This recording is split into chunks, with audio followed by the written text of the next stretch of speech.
What's the meaning of coffee table book?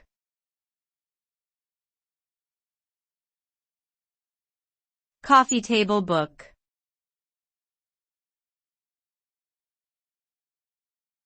Coffee table book.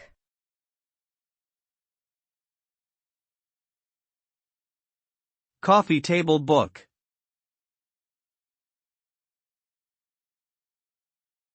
Coffee table book.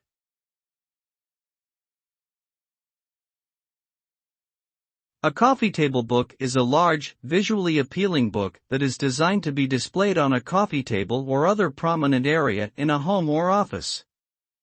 These books typically feature high-quality photographs, illustrations, and design elements, and cover a wide range of topics such as art, fashion, travel, history, and more. They are meant to be browsed through casually or used as a conversation starter, rather than read cover to cover like a traditional book. Some coffee table books are also published for charitable causes, with proceeds going towards a particular cause or organization.